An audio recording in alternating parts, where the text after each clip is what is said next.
Muy buenas noches. En esta ocasión les presentamos el tercer capítulo de la educación racionalista en Tabasco.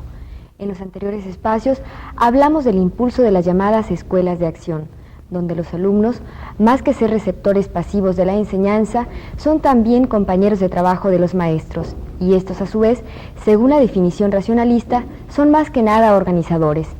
Las escuelas en aquel tiempo tenían gran importancia, pues obliga a todos los niños a asistir a ella y se les prohíbe salir a la calle después de las 8 de la noche, bajo pena de multa a sus padres si contravienen la orden. La jornada escolar comienza a las 6 de la mañana y termina a la 1 de la tarde con media hora de receso.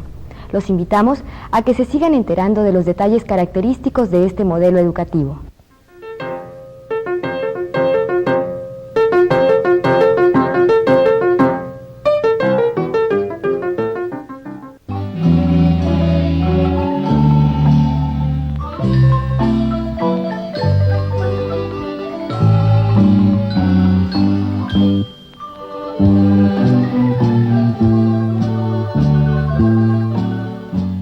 El gobierno tabasqueño de Garrido instituyó los desayunos escolares, los cuales contenían leche, frijoles, plátanos y chorote.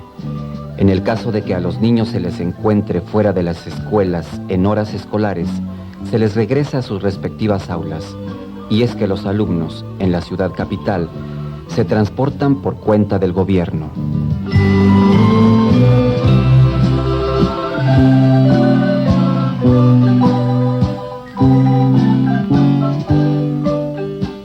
En aquella época se implantaron por primera vez algo parecido a los desayunos escolares, porque a las 10:30 de la mañana, que era la hora del recreo, nos formaban a todos los muchachos, a todos los niños, y les daban arroz con leche algún día, 2 galletas y un plátano maduro. Y alternando al día siguiente era caldo de frijoles negros o caldo de habas con tortillas o también con pan. Y pues eso contribuía mucho a la alimentación, porque hay niños cuyos padres pues carecen de lo elemental para darle una buena alimentación. Habían camiones gratuitos en cada parada de las colonias para que nos condujeran. Teníamos que iniciar nuestras labores a las 7 de la mañana. Antes de iniciar las labores, cantábamos con amor, con cariño, con respeto, nuestro glorioso himno nacional, y después de izar la bandera, iniciábamos las labores en el campo, o a veces pues ya íbamos a las labores técnicas.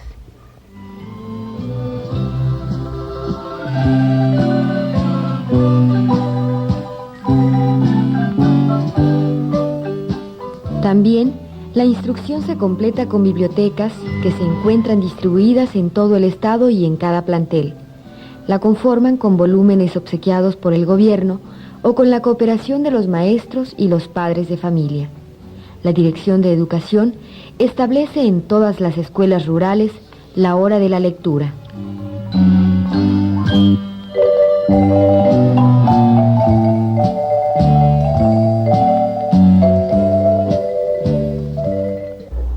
Tomás Garrido, que fue la época que nos tocó vivir a nosotros, se preocupó enormemente por la alfabetización del tabasqueño, del pueblo de Tabasco. Y dentro de estos planes de trabajo entró instituir las bibliotecas, pero no se limitó nada más a las escuelas, lo hizo extensivo a las ligas de resistencia. Con ese nombre se denominaba a las agrupaciones de trabajadores mismos del campo, de la ciudad. Y en esas ligas de resistencia, invariablemente, había una escuela para alfabetizar a los trabajadores. Y parte de esas, del bagaje educativo de esas escuelas para trabajadores, una biblioteca cuyo material estaba pues fácil de entender, que buscaba hacer proselitismo con sentido socialista con principios: el que no trabaja no come, y eso en nuestras escuelas también lo teníamos. En la escuela de la, ¿cómo está?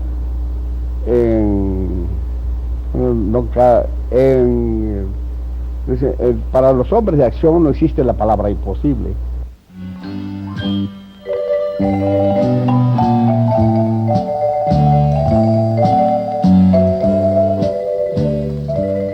A los alumnos que sobresalen se les beca para especializarse técnica y profesionalmente, cuyos dos claros ejemplos son Carlos A. Madrazo y Agapito Domínguez, renombrados políticos tabasqueños.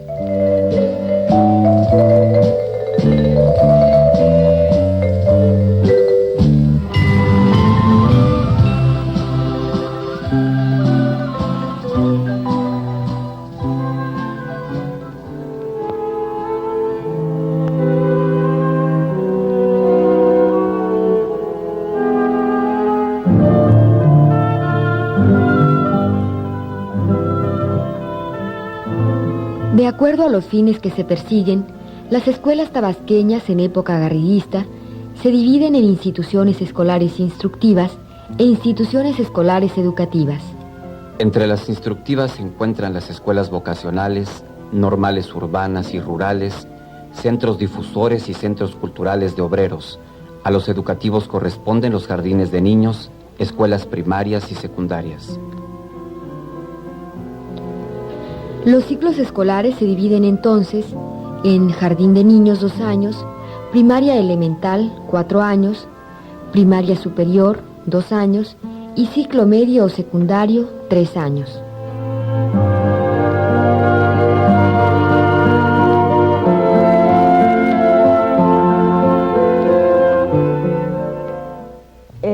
El licenciado se esmeró mucho en las zonas indígenas, se dedicó con mucho interés a mejorar las zonas indígenas, es decir, a cultivarlas por medio de la enseñanza.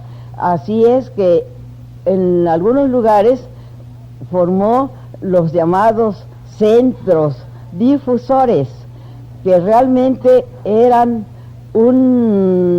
puede decirse, una especie de muestrario y al mismo tiempo de resultados provechosos para beneficiar al desarrollo de las comunidades. En esos centros difusores indígenas, a mí me tocó trabajar en el centro difusor de Epigmenio Antonio, llamado así al principio. Después, primero fue San Carlos. Después, en la época del licenciado, se llamó Epigmenio Antonio. Hoy es Villa Juárez. En este centro difusor se tropezaba con la dificultad de que los alumnos no sabían hablar nuestro idioma. Entonces, comenzábamos por castellanizar a estos, porque hablaban su lengua materna, el chontal. Una vez los alumnos castellanizados, ya se les implantaba el alfabeto. Así es que era una labor ardua. En estos centros difusores habían alumnos internos, se les daba alimentación, dormitorio y vestuario, además de la enseñanza-aprendizaje.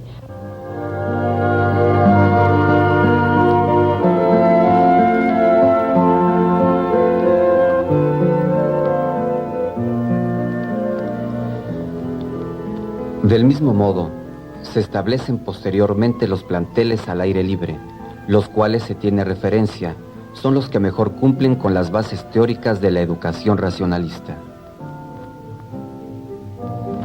Aquí los niños se desarrollan en pleno contacto con la naturaleza. Les despierta el interés para las actividades agrícolas, ganaderas, didácticas, industriales y deportivas. Se crean en este tiempo 2 planteles, Álvaro Obregón y Plutarco Elías Calles.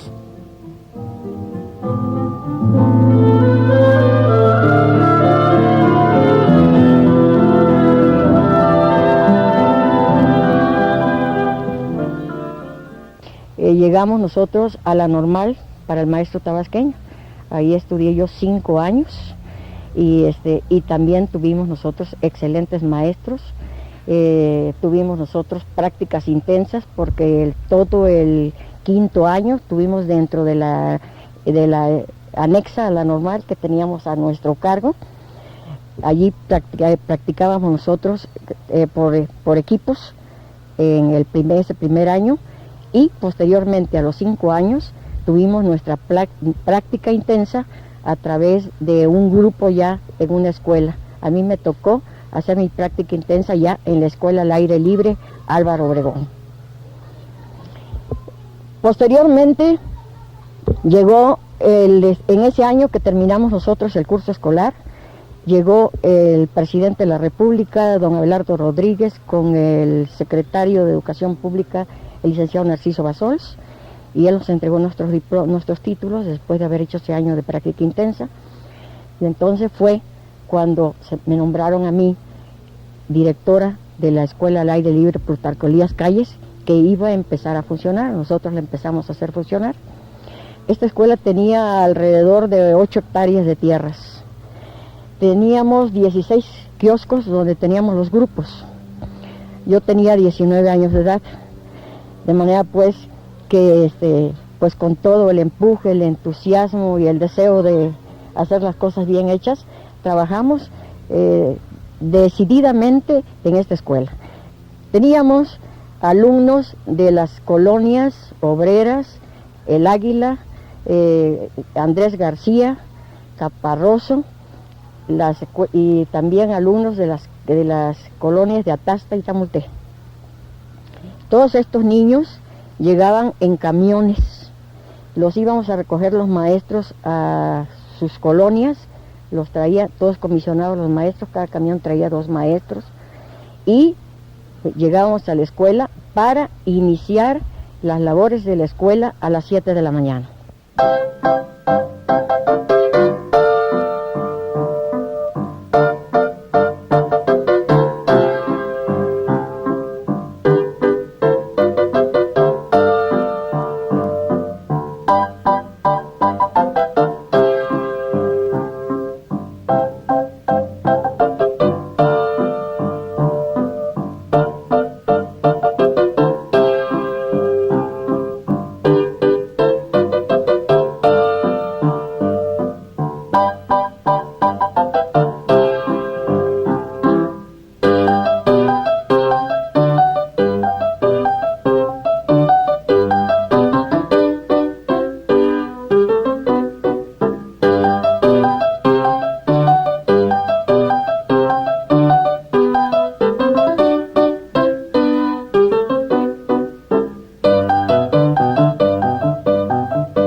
Yo estaba como directora de esa escuela, estaba perfectamente enterada de todo lo que se iba a trabajar en ese día, ¿verdad? Yo me podía presentar a cualquier grupo y el maestro estaba trabajando sobre lo que nos estaba indicando. Además, había también cierta libertad para hacer las cosas cuando no era posible sujetarse a esa medida del tiempo y de las actividades que tenían dentro del diario escolar. Entonces estaba permitido que el maestro tomara más tiempo para la actividad que quisiera, y además que pudiera inclusive ampliar lo que en el diario se decía, lo podía ampliar o lo podía restringir, pero dándole más énfasis a determinadas actividades del día escolar, ¿verdad?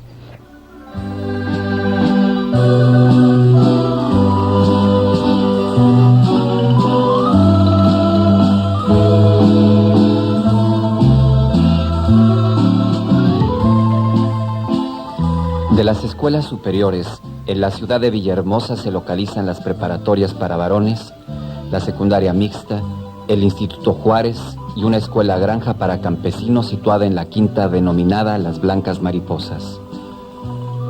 Estos planteles son construidos por el Estado, aunque existen unidades federales y particulares como los institutos Luis Gil Pérez y José N. Rovirosa.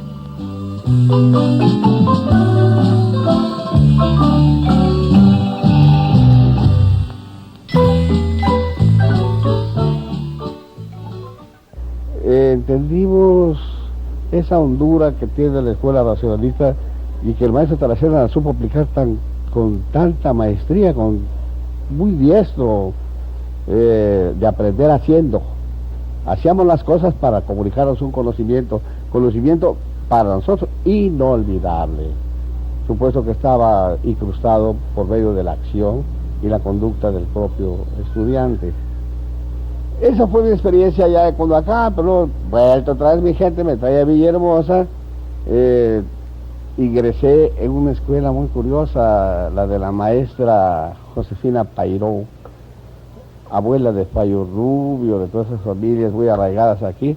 La maestra doña Josefina Pairó de la Fuente, se llamaba la señora, si mal no recuerdo. Doña Josefina Pairó.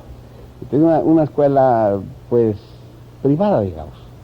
Pero privada para la gente bruja, ¿no? Fuera de paga, por una paga pues más bien simbólica. Pero ahí íbamos los hijos de los artesanos, los hijos de clase medieros artesanales o clase medieros para abajo, ¿ves? Pero los de para arriba, ¿no? Estaba con Armenia, estaba con el maestro Giorgana, con el maestro don Leandro García, ¿verdad? Esas escuelas no se llamaban escuelas, se llamaban Instituto Luis Gil Pérez. Con reminiscencia porfiriana, que ahí tengo los antecedentes registrados desde su fundador. Instituto José de Rovirosa, el maestro Giorgano. Instituto Sánchez Mármol, don Leandro García, el profesor Leandro García. Esos eran institutos. Nosotros, no había pinches escuelas, ya. Estas escuelas de artesanos, de ahí íbamos todos nosotros. Claro, pero la maestra tenía una formación, ahora sé que así se llama, una formación enciclopedista comtiana, de la escuela positivista. Ahí tenías que tener muy buena letra, bonita caligrafía. Tenías que saberte así, al dedillo las tablas. Ahí tenías que saber pronunciar la feta, distinguir la feta de la S y nada de S. No. Y los ejercicios de ortografía ella personalmente dictaba y nosotros escribíamos, luego los corregía y nos ponía planas enteras con las correcciones. Y si alguno de nosotros trataba de romper la disciplina o sea, lo pescaba así con algún lajito de chamanco, que todo sucede, ella tenía una regla de los zapotes como de medio metro, un poco más tal vez, casi 3/4 de metro, de chico zapote, tú te ves, con una puntería extraordinaria. ¡Qué barbaridad! El primero que al egresar, Manuel Piñera, muchas veces un fregadazo de eso, yo me llevé a algunos otros, y mucha gente sí que éramos de los más, pues ni modo, y plata, Manuel Pau, y ya, pero es que no fallaba la vieja, y estaba en un sillón como esto, más grande que era, y no fallaba la señora, y claro que eso era, con esa disciplina teníamos que estudiar.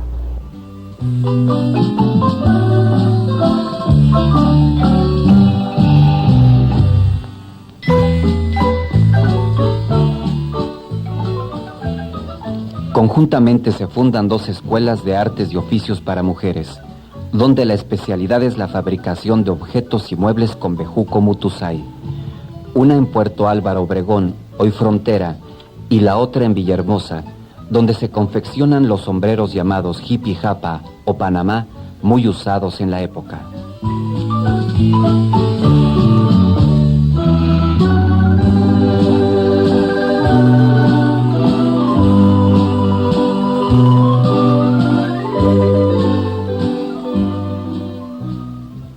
utilizamos mucho el joloche, que es la capa que cubre a la mazorca de maíz.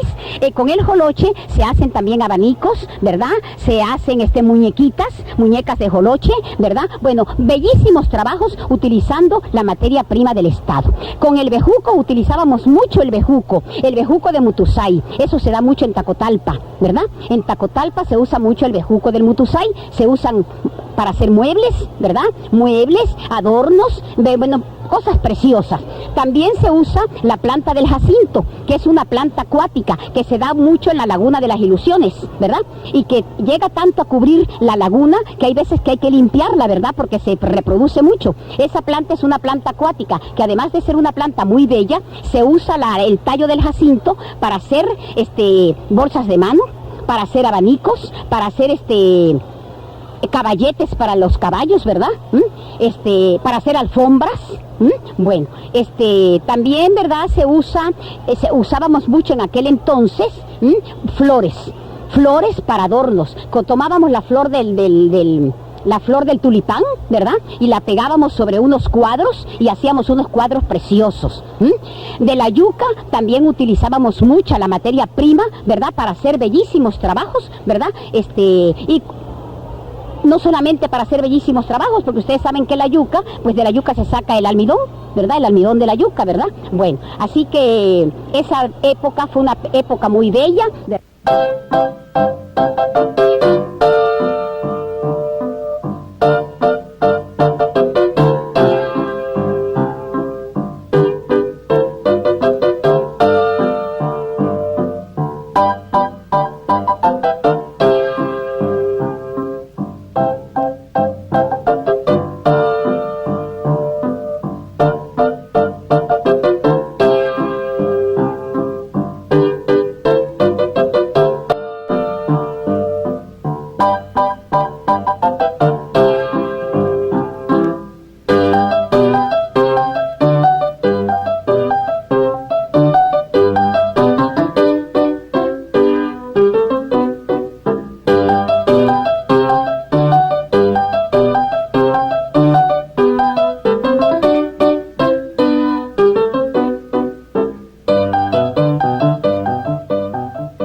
Lo interesante de esta etapa gubernamental es la campaña antialcohólica y desfanatizadora, dando también gran impulso a la alfabetización, pues Garrido está consciente de la necesidad de educar a su pueblo. Así, en 1933 existen ya 593 escuelas en todo el estado, y para finales del periodo gubernamental en 1934 se abre el primer año de educación preparatoria a las carreras de química y farmacia en el Instituto Juárez, donde se pensiona a la mayor parte de los alumnos. El mencionado instituto, con el paso del tiempo, se convierte en lo que hoy es la Universidad Juárez Autónoma de Tabasco. De esta manera hemos llegado al final de este tercer capítulo de la serie La Educación Racionalista en Tabasco. Los esperamos la próxima semana aquí en Proyección Universitaria. Hasta luego.